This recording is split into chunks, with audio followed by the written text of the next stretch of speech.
आलमी मालियाती अदारे IMF से मुआहदे में ताख़ीर और ज़र मुबादला में कमी के बाइस रुपये पर दबाव में इजाफा जारी है और इंट्रा बैंक में डॉलर की कदर 210 रुपये से तजावज़ कर गई है, जबकि ओपन मार्केट में डॉलर का लेन देन 215 से 220 रुपये के दरमियान हो रहा है।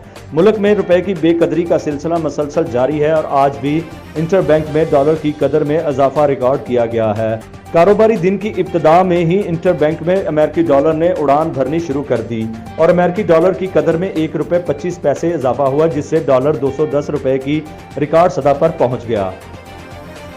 अस्सलाम वालेकुम नाज़रीन, मैं हूं कमर अब्बास। आप देख रहे हैं बोल्ड न्यूज़ और बोल्ड इंटरटेनमेंट। तो मैं नाज़रीन अपने व्यूवर्स से ये गुजारिश करना चाहूँगा कि हमारे चैनल को लाइक और सब्सक्राइब करना मत भूलिएगा।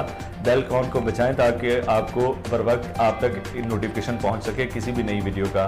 तो जुड़े रहिए हमारे चैनल के साथ और अपडेट रहिए मुख्तलिफ न्यूज़ और मुख्तलिफ व्यूज़ और मुख्तलिफ तकरीबात के हवाले से। तो हमारे चैनल को मैं काइंडली एक दफ़ा फिर रिक्वेस्ट करता हूँ कि हमारे चैनल को बोल्ड इंटरटेनमेंट को लाजमी अपना सब्सक्राइब करें ताकि आप तक हम बेहतर से बेहतर वीडियोज़ पहुँचा सकें। शुक्रिया।